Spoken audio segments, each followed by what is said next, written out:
It wasn't an existential crisis, but the Knicks simply ran into a math problem against the Los Angeles Lakers.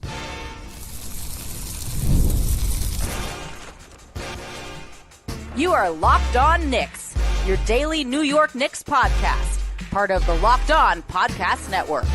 Your team every day. You are locked on to the New York Knicks. My name is Gavin Schall. I'm a New York City native and credentialed media member that has been covering the Knicks for nearly a decade. And this is Locked On Knicks, your daily podcast on the Knicks, giving you the most detailed insight on your favorite team at least 5 days a week. More often than not, we've been going 6 days a week of late. Be sure to subscribe to ensure you don't miss one. We are part of the Locked On Podcast Network, your team every day, and now the number one sports podcast network in the entire world. On today's show, we are talking about a bummer of a Knicks loss to the Los Angeles Lakers as they fall on the road 110-97. We're going to talk about why this one was mostly a math problem for the New York Knicks, how the offense lost its pace, lost its verve, and lost its ability to score over 100 points, apparently. And where the heck was Mikal Bridges? A 0-point performance for him, and some other struggles across the board for the Knicks. But before we get into all of it, I want to remind you that today's show is brought to you by our good friends over at FanDuel. That's right. FanDuel is giving you a way to turn that energy into even bigger potential wins. The college basketball parlay profit boost. Head to FanDuel.com to get started. That's FanDuel.com. FanDuel, play your game. All right. This was a loss that I'm curious in the comments what you guys think of that, and if there's any worry on your part. A major letdown after the Nuggets game was, I feel like we're saying this weekly, but once again was a candidate for the Knicks' best win of the entire season. They score 142 points. They win by, 39, despite Nikola Jokic outscoring Jalen Brunson by like 25 or something. Like, incredible win. I feel like I should just let XJ do every podcast. I feel like he gets all the great games. I'm stuck with ones like this that were just not an incredibly fun ride for the Knicks. You get Cat with 25, Brunson with 24. Only other players to even hit double figures, Landry Shamet at 10, OG Anunoby 13. And the Knicks ran up against some math in this when they finished this game. Just 8 of 34 from 3. Bunch of just awful stretches of shooting. They start off 1 for 12. I think in the third quarter they had like a 1 for 9 stretch. The pace wasn't there, and they lose the possession battle pretty significantly. They have 18 turnovers in this game, one of their worst marks on the entire season. They only come up with 10 offensive rebounds. The Lakers, conversely, 13 turnovers, which is not a great number, but is way less than the Knicks. They have 12 offensive rebounds. The Lakers actually don't get up. They get up 1 less shot than the New York Knicks do, but they get up 10 more threes. They make 7 more threes. They get up 9 more free throws. They make 6 more free throws than the New York Knicks. And that, all in all, is a recipe for a 13-point Lakers win. But how did that pace actually come to pass? Like, what was kind of the impetus for it? I think it was certainly partially some dead legs on the Knicks' part. I don't know if they have an excuse for that. They played a string of brutal games, and we talked about how this stretch of schedule was going to be brutal, right? Starting with that Spurs game just over a week ago now. You go up to Toronto, and then you get Oklahoma City. Obviously, that took a lot out of them. You play Denver, Mile High. Even in a game you win, even in a game you dominate, there was certainly a cardio tax to that. And then you end up in LA. The real challenge will be to see if they have anything left in them against the Clippers tonight. But it just looked like I don't like on a lot of Knicks losses this year. I've said they look disinterested. I don't particularly think that was the case in this one.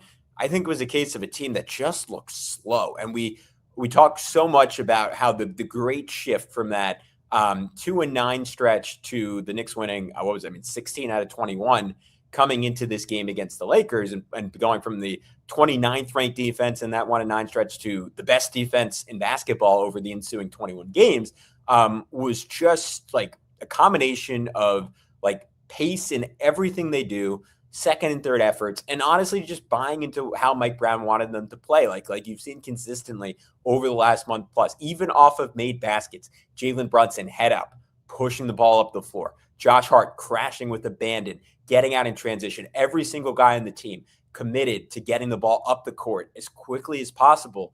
And that creates a lot of good offense for the New York Knicks and a lot of easy offense for the New York Knicks. And then you have a game like this where they are consistently, especially in the first half, playing really, really late into the shot clock. And the Lakers deserve a ton of credit for that. Like this Lakers team, maybe some of you watch even more than I do. I've seen a couple games here and there. My feel has been that this team is maybe not terrible, but bad defensively, certainly. And there are just a lot of spots to poke at. Like I would wager over on Locked On Lakers this morning or last night, they were talking about how this was one of their best defensive efforts of the entire season. And I think a big part of it was like the Lakers were really benefited from the fact that LeBron James sat out this game. I know that sounds counterintuitive to say about arguably the greatest player of all time, but ESPN had the graphic up on the season. The Lakers are 8-2 when they've had both Reeves and Luka and LeBron sat out. They have a +13 net rating when Reeves and Luka are on the floor without LeBron. And the Lakers just overall in the season have a higher net rating with LeBron off the court than on the court. I would imagine that is easily the first time in his career that has ever happened. And when you have no LeBron, it's not that LeBron sucks. It's just that you don't really lose much offensively because it's just a little bit of a bigger load for Luka, a little bit of a bigger load for Reeves. They combine for 60 points, 12 rebounds, 9 assists in this one. Just we'll get into it, but monster performance from both of them. But then you just get to surround them with defenders, right? Like Marcus Smart did a bunch of he was 1 for 10 in this game, and he's still a +27, far and away the highest plus minus of any Laker in this game. You don't want to overread into single game plus minus, but it's representative of his activity and his playmaking defensively. You got, I think, one of the better defensive efforts and just efforts, period, from DeAndre Ayton, who like we all as Knicks fans have complained about Julius Randle over the years. We have complained about Karl Anthony Towns over the years. You want to see a truly disinterested, extraordinarily talented big.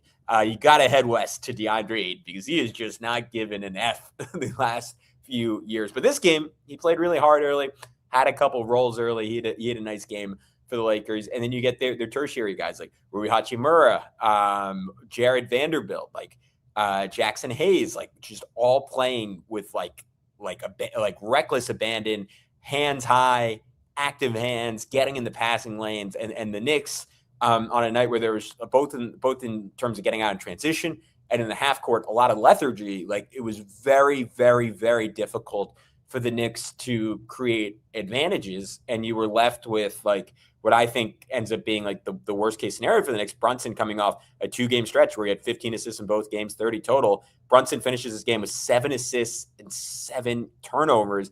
And you also don't get like the A+ scoring type of game you probably needed from Jalen Brunson to offset that. Again, relative to the field, he was quite good offensively, 8 and 19 from the field, 3 for 18 from 3, 5 for 7 from the free throw line. Just to clarify, when I say the field, I mean the rest of the team. I don't mean his shooting from the field. Jalen was like, he was fine offensively in this game, but you get these long stretches where he's not a factor. And like another really, really slow start from him in the first quarter where he does like nothing. He scores his first point at the 5:40 mark of the first quarter. And like just doesn't really make an impact early in this game. And he stretches like has a second quarter stretch where he checks back in and they were down 46-33 and he takes over. He's a stretch early in the fourth quarter where Reeves is out, Luka's out, and he just gets to go at, not that those two guys were good defenders on him, but he's going at Jake LaRavia like over and over and over again. And he's having a ton of success doing it. But it's been an extended stretch now for Jalen of just struggles from the field. Like over his last 8 games, he is under 40% from 2-point range. He's shooting 40% overall, shooting 41% from 3. So that's been good. 76% from the line. His average just 20.5 points per game. And again, his playmaking has offset that a little bit, but this is like one of the, and to say that's one of the worst stretches of his Knicks career is a testament to how incredibly good he has been over the course of his Knicks career. But it also is just true that like he has not been like the overwhelming offensive force that you're used to. And frankly, like it's been somewhat of a long time since we've gotten that from him. Like I'm going through his game log now. Like he hasn't had back-to-back 40-point games in essentially a month. Like it was February 10th and February 8th against the Celtics and Pacers, where he had 31 against the Celtics and 40 against the Pacers. Even before that, like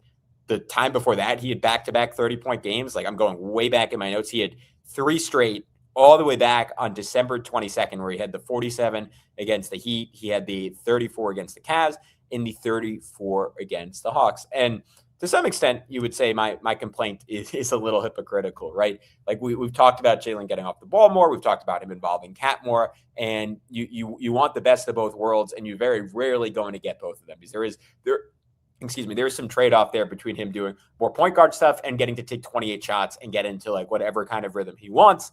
I just wanted to note, like, there should be, if he is going to take less shots and he's not going to be the crazy volume scorer you want him to be, there should be some ensuing bump in efficiency, right? Less shots means he can hunt out better shots. And that hasn't really happened. Like, he's taken less shots and he's been less efficient. And that has been a tough combo for the Knicks offense to survive and still be like one of the best in the NBA, especially when you also have a Karl-Anthony Towns with a really good offensive game in this one, but a Karl-Anthony Towns that is not shooting threes with any type of volume. Like, we'll circle back on this, but Cat at this point, like, since going 5 for 9 against the Cavs, he's made just 5 threes in his last 7 games. And he's only taken, this is even more discouraging, he's only taken 16 total. 9 of them have come in the last 2 games. So maybe that is starting to turn around a little bit, but the 3-point volume has been low after a hot shooting stretch. He hasn't been shooting it particularly well. He's just 1 for 5 in this game. And in turn, like, you're supposed to have 2 guys who could get 30 plus on any given night. And you've had a lot of nights recently, like 0 guys who can get 30 plus on any given night. And that hasn't been a major issue for the Knicks because you've had different players step up. Like, we had Mikal have like arguably his best game of the season against the Spurs. We had OG Anunoby have arguably his best game of the season against the Denver Nuggets. But on the nights that those guys are not doing much and you get 21 points combined from OG, Hart, and Mikal, with Mikal leading the way in the wrong way there with 0 in this game, you are going to struggle to score the basketball. So the Knicks struggles in this one, very multifaceted, but they all add up to a 13-point loss. We're going to talk a little bit about how the end of this game went before doing a little bit more of a deep dive on individual players next, right here on Locked On Knicks. But first, we want to tell you about our friends over at Quo. Spring is a natural reset point, and there's one thing that can quietly cost businesses money. It is messy communication. Missed calls, scattered texts, no clear thread of who said what. That's why today's episode is brought to you by Quo, spelled Q-U-O, the smarter way to run your business communications. Quo is the #1 rated business phone system on G2. It's over 3,000 reviews, trusted by more than 90,000 businesses. It lets your entire team share one business number so you never miss a call, text, or opportunity. The part that I love, everything lives in one clean thread. Calls, texts, voicemails, the whole team sees the conversation, so nothing falls through the cracks. And the AI summaries save serious time by logging calls and highlighting the next steps automatically. It just makes your businesses feel that much more organized and responsive. So make sure this season, no opportunity and no customer slips away. Try Quo free and get 20% off your first 6 months at quo.com/LockedOnNBA. That's QUO.com/LockedOnNBA. Quo, no missed calls, no missed customers. We also want to tell you about our friends over at PrizePicks. Shoot your shot on PrizePicks and get $50 instantly in lineups when you play your first $5. That's right. PrizePicks is now giving you $50 in lineups when you sign up and play your first $5 lineup. And it makes every dunk, every assist, and every big play that much more exciting. PrizePicks is the #1 daily fantasy sports picks app, and it's super simple to play. Here's what I like about PrizePicks. It's easy. You pick more or less on 2 to 6 player stat projections. And if your picks are right, you can cash in. You build lineups around tons of sports: basketball, baseball, hockey, college hoops, soccer, golf, and more. And one feature I really like is the early payouts. If your player gets off to a hot start, you may have the option to cash out winnings before the game even finishes. It is such a fun way to test your sports knowledge and stay locked into the action. So download the PrizePicks app today and use code LOCKEDONNFL to get $50 in lineups after you play your first $5 lineup. That's code LOCKEDONNBA to get $50 in lineups after you play your first $5 lineup. PrizePicks, it's good to be right.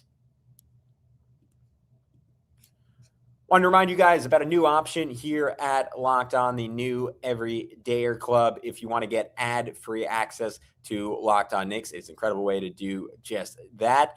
And you also get access to the group chat on Discord. And if you've signed up before the NCAA tournament tips off, you can get into our Everydayer Club bracket pool on Discord for a chance to win Locked On merch. It should be a lot of fun. Right now, you can use code MARCH to get your first month free. All you have to do is head over to lockedonnicks.supercast.com. Again, that's lockedonnicks.supercast.com, or tap the link in the show notes. All right, Let's continue talking about this abomination against the Los Angeles Lakers, or just a routine loss. I like to be a little melodramatic sometimes. We talked about the possession battle. We talked about the pace. We talked about the Lakers defense. We talked about the Knicks' lack of pace in terms of getting out in transition. We can get a little bit deeper on what happened in the game and the end of this game in particular. Knicks got off to an incredibly cold start, missed their first 6 shots. Luka at 8 and was working really well, down 11-4. By the second quarter, it was a 1 for 12 start from 3. Again, Brunson checked back in. Knicks were down by 13. And the only reason they were able to even make a game of this coming into halftime is the Lakers went nearly 7.5 minutes in the second quarter without a bucket. In fact, they would have finished the last 7.5 minutes of the second quarter without a bucket if Austin Reeves didn't make a field goal with 0.5 seconds to go in the quarter. So the Knicks defense, if you want to be optimistic about this one, continue to be really locked in. They definitely had some issues with Luka Doncic in terms of like screen navigation. OG a couple times had issues getting out screens, but I thought by and large, OG and Josh both they each got chances of them. OG more in the second half, Josh more in the first half. Did a pretty good job against him. Like Luka finished his game just 11 for 25. He was 5 for 16 from 3. Offset that a little bit by getting to the free throw line 10 times, but also had 6 turnovers in this game. Like it was not like, despite the 35 points, it was not like an overwhelmingly great Luka game. It was just his ability, unlike Jalen, to get up 25 shots and to score on volume. And in that sense, he owned this game. It was Austin Reeves more so who just shredded the Knicks and was really the one Laker who did consistently. He was 8 of 16, 3 of 6 from 3, 6 of 7 from the line, 25 points in 39 minutes. Just a hyper-efficient effort from him. I thought Mikal Bridges, on top of his offensive struggles, had a lot of issues in screen nav, and Reeves beat him a couple times with rejections. Reeves also just Josh Hart spinning like a dreidel on like one screen rejection where Josh thought for sure he was going to go over Reeves, one of the coldest players in the NBA with his handle, right to left crossover. Josh was going all the way to like San Diego, the way he was spinning off the court. Reeves poured in a 3. He really, really hurt the Knicks. Also just made a bunch of like tough, like floater range shots over Cat, which against like the best players in the league, a lot of times you're going to give that up. Like Mikal could do everything right. Cat could do everything right. And yet if Josh or if Austin gets to a spot, he might just make the shot and you just have to live with that. Lakers open the third quarter with this quick 12-2 run. Luka and Reeves just crazy shot making during that stretch. Luka had the one like falling out of bounds, 1 foot, 29-footer where OG was just laughing on his way up the court. Like Luka magic is a little bit of a real thing. The painful tail end of that was I think it was Reeves maybe got a 3 or a runner. There was a possession where the Lakers got 3 offensive rebounds in a row, and you just, again, maybe it was dead legs. Maybe you'd argue the Knicks don't have an excuse to have dead legs. But it seemed like they didn't have their legs, frankly. Like the Lakers got 3 offensive rebounds in a row. Thanks for crashing, but not getting to the ball. Like it was just one of those nights where like it felt like everything that could go wrong did go wrong, and the Knicks did not create a lot of their own luck. But then the Knicks in the fourth quarter, like they came to life a little bit. 12-2 run, led by Jalen Brunson. You also got in the fourth quarter, the Knicks certainly got an offensive bump by putting Jordan Clarkson into the game, where he finished with 9 points in 10 minutes. He gave up pretty much everything he got offensively, defensively, where Reeves hit a 3 on him. Kennard dislodged him for a 3. He gave up like a 4-point play at one point to Luke Kennard. So the defense pretty much offset it. But either way, like the Knicks found the offensive juice. They found like the verve to get it to 11. And then from there, like completely ran out of gas. Part of that was that Mike Brown made the decision that I would disagree with, because we would like, I will be honest about my own bias here. If it was Tom Thibodeau, I probably would have opened the podcast saying, hey, like, what the hell? You play Jalen Brunson in a game. It was obvious you were going to lose the entire second half. I give Mike Brown a little bit more leeway because by and large, he's kept these guys' minutes down. But the one player's minutes he hasn't really kept down is Jalen. Like you look for the entire season. Last year, Jalen played 35.4 minutes per game. This year, he's playing 34.8. So there's not really been a significant reduction in Jalen Brunson's time on the court this season. And this game in particular really pushed it. Jalen plays 42 and again, plays pretty much every second of the second half. And you saw down the stretch, Jalen just kind of mentally and physically fall apart. Like once they cut it to 11, Knicks get the ball, about 4:40 left, or sorry, about 5 minutes left. Jalen looking for Mikal, loses the ball. pump, step through, and he assumed Mikal was going to be open, or he assumed Mikal was going to come to the ball. Neither thing happened, and he just zipped a pass right out of bounds. Next play, Jalen makes the right read. Mikal, wide open corner 3, misses it because he missed every single shot he took in this game. Next time down, you get a stop, transition. Clarkson clanks at 3. His one miss on the game. 3:20 left. Brunson misses a banker, but Cat is right there all alone. Like Luka's crashing, but Cat's above him for tip-in, and Cat, the ball just rolls right off his hand in the air, doesn't even get the ball on the rim, so you don't get that, which should have been automatic. And then 2 straight Brunson possessions where, like, in transition or semi-transition, he drives, he gets stripped by Reeves. Arguable, he got fouled on both. It looked to me like Brunson, again, had 0 legs, was gassing it out, like trying to push his tank to the fullest extent, had nothing left, and just kind of fumbled it 2 times in a row. Knicks never make that push that they had a window to make after they made a mini push. And again, they lose this game by 13 points. But when we come back, we're going to go rapid fire through everyone who played in this game, and we'll let you know how everyone performed. That next right here on Locked On Knicks. First, we got to tell you about our good friends over at FanDuel. College basketball, it is nonstop. Big games, tight spreads, momentum swings every single night. From early tip-offs to late-night West Coast shootouts, there is always action on the board. Now, FanDuel is giving you a way to turn that energy into even bigger potential wins with a college basketball parlay profit boost. You can build any college hoops parlay you want, rivalry games, rate matchups, whatever fits my read of the board. You can make spreads, totals, and player props to match how you see the slate playing out. Then you can apply the profit boost and instantly bump up the potential payout. You could go NCAA tournament. I mentioned before, I kind of like UConn as a team with lower odds to potentially make a championship run. If you want to bet on your Knicks, they currently have the 6th best title odds in the NBA. They are plus 1,600. That is close to as low as it's been all season. Maybe that 2-9 stretch, it was even lower, but they're behind the Cavs, Nuggets, Spurs, Celtics, Thunder. So if you're a believer in the Knicks, if you're a believer in how they've been playing, go throw some money down on the New York Knicks today. You can go safe, you can go bold, you can ride with the team you've been following all season. It's your parlay, your style, now with even more upside behind it. So head to FanDuel.com to get started. That's FanDuel.com. FanDuel, play your game. And now we got to tell you about our buddies over at Indeed. Workplace chaos, deadline stacking up, inbox overflowing in the one position you have to fill, still sitting open with pressures on. Either right hire, there's a job for sponsored jobs. Indeed Sponsored Jobs helps you reach the people who actually fit what you're looking for: skills, experience, location. Not just hoping the right candidate stumbles across your post. And here's a stat that says it all. In the minute I've been talking to you, companies like yours made 27 hires on Indeed, according to Indeed data worldwide. So if you're hiring, spend less time searching, more time interviewing candidates. You check all your boxes with Indeed Sponsored Jobs. Spend less time searching, more time actually interviewing candidates. You check all your boxes. Less stress, less time, more results. When you need the right person to cut through the chaos, this is a job for Indeed Sponsored Jobs. And the listeners of this show will get a $75 sponsored job credit. So get your job the premium status it deserves at Indeed.com/podcast. Just go to Indeed.com/podcast right now. It's part of our show by saying you heard about Indeed on this podcast. Indeed.com/podcast. Terms and conditions apply. Need to hire. This is a job for Indeed Sponsored Jobs.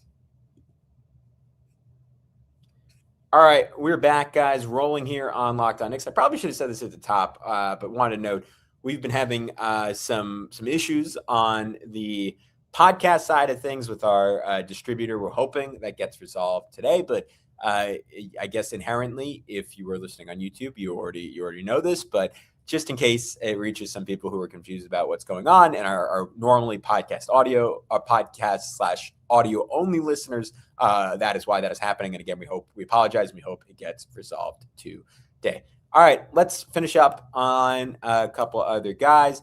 Jalen Brunson, not a ton more to say about him. As I mentioned, he had some really good offensive stretches in this game. The only other thing I wanted to note, one really unselfish play I wanted to point out, because we've seen Brunson lean a little bit more into fighting Cat of late. He had Ayton on a switch to start the second half, but instead there's an entry pass to Cat, posting up Luka, Cat, drop step, dunk. That was really fun. And then from there, Brunson got into a rhythm in the third quarter, had a hang dribble 3 in Ayton's eye.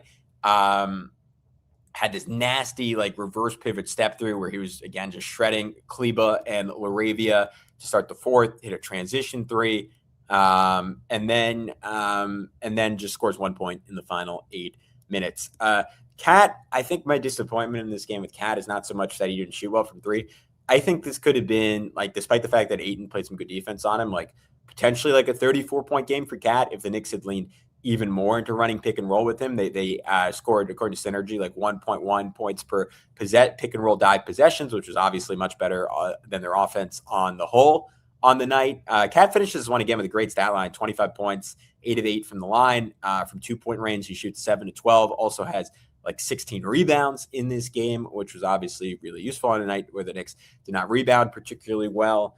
And he got off to a little bit of a slow start. And like DeAndre Ayton did like a really good job frustrating him. Like, there's one play where Cat tried to drive by him, and Ayton, again, if he's engaged, one of the few bigs in the NBA, both quick enough and strong enough to like not let Cat turn the corner on him. Cat just had to throw up like a wild shot at the rim. But then he got going via the Mikal Cat pick and roll, which if you're a frequent listener to this podcast, I am constantly advocating for more of that.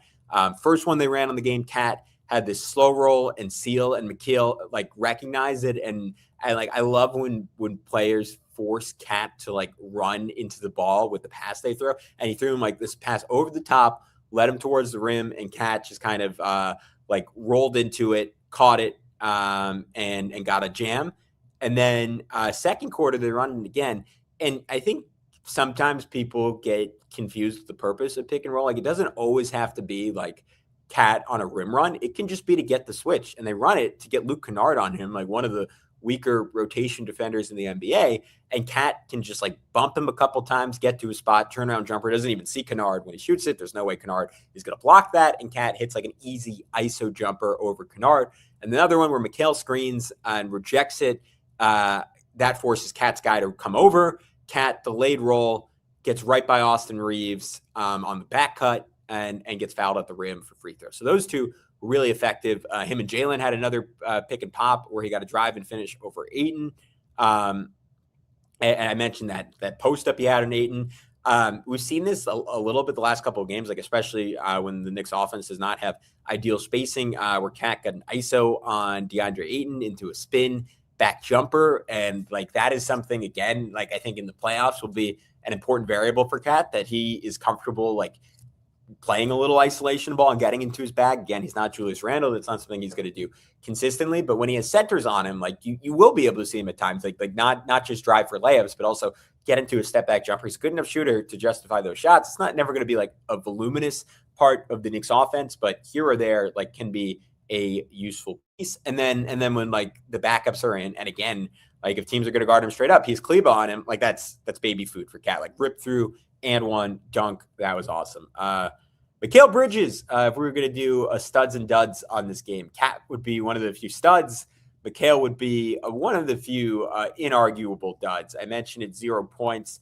I think second time as a Knick, he had 0. He had the game against Oklahoma City last year where I believe he was scoreless. Maybe he made a single free throw in that one, but this was a little bit of a low point again for Mikal Bridges, who has just not found like any consistent offense this year and is not shooting well. Like, obviously had the Spurs game, but even including that, is just 14 of 38 over his last 4 games. I mentioned it a couple pods ago, but he got off to like this great start this year shooting the ball. Like, his 3-point shooting by month this year, 48% October, 39% November, 42% December, 35.5% January, 30% in February, 36% so far in March. And his 2-point shooting is also falling off. Like, and some of this is a 3, but overall field goal percentage, 56.5, 51, 52, 45.5, 48.9, 43.6 so far in March. Like, it has just been another down offensive season for Mikal after we were all, I think, just incredibly excited by his start of the year. And he did some good stuff in pick and roll, as we mentioned, but just nothing offensively. Missed some really good looks. OG Anunoby came back down to earth after XJ, I think rightfully described as not just like an all-NBA type performance, an MVP type performance against the Denver Nuggets. Had some good moments in this game, like really, really nice drive by Marcus Smart on a hesitation at one point. Alvarado pushed pace to get him going in transition, and he spun right at Reeves for a nice little flip in. Defense was good, not elite by OG standard. Dave Pash had a stat I didn't even know. They said number 1 in the NBA in opposing field goal percentage, but he's the closest guy to the ball. That's a pretty ringing endorsement of OG's defense, even though we've certainly felt it's been inconsistent this year. Josh Hart, JJ Redick, I've said in the past, I think as good as like any coach in the NBA, maybe this side of Joe Mazzulla, at like consistently punishing like the Knicks players' weaknesses and like scouting the Knicks at a really high level. And he was playing way off Josh Hart, like you do. Like there was a play where Brunson got tripled after checking back into the game because they just completely ignored Josh Hart in the corner. And it was a little bit on Jalen because he drove right into OG and OG didn't space. So it wasn't just that, but like they were ignoring him. They were saying, Josh, do whatever you want. And this was another game where Josh was not in any meaningful way able to punish a team for that. Took just 1-3 the entire game. He missed it. It was, again, defensively, Josh was good. A couple times where he got the Knicks going in transition, but just like a quiet, non-impactful game for Josh. Like 22 minutes, 6 rebounds, 2 assists. Like you certainly, unless Josh got hurt and I didn't notice, you give Mike Brown some credit for keeping the minutes down. And it wasn't working, playing Landry Shamet 5 more minutes in this game. And even like, again, I would play Tyler Kolek before I'd play Jordan Clarkson. I understand the positional stuff, like, but like just trying something else. I would have maybe even thrown Paco Dadier, like coming off a game, or Kevin McCullough, like in over Jordan Clarkson. He decided to go with Jordan Clarkson. That's whatever. The point is, it wasn't really working with Josh, and I appreciate Mike Brown trying something else. Shamet was good in this game, 10 points, 2 assists, couple of he was a guy who consistently made shots when the Knicks were struggling. I loved when the Lakers went zone in the first quarter. They immediately got Shamet the ball, had Mitch come up and set a screen for him. Like that is what you want to do against the zone. Get it to your best 3-point shooter. Get it, have your best screener come up, set a screen, one dribble, should be an easy 3, unless they're able to like recognize it and the big comes up and they come out of zone, but that opens up his own stuff, like screening against his zone. Going back to high school basketball, generally you are going to have some success that way. Jose Alvarado, another, I thought, pretty nondescript game from him after like a pretty electric start. He doesn't even play in the second half. He only gets 7 minutes. That's a sign maybe Mike Brown is falling out of love with him a little bit. Maybe we will see Tyler Kolek get another opportunity at some point. I was pretty surprised given like the overall numbers on the year with Alvarado that he did not get a chance in the second half. But again, they decided to play Brunson literally every single minute in the second half. And they did not play those two together more than like a minute or two in this game, as far as I noticed.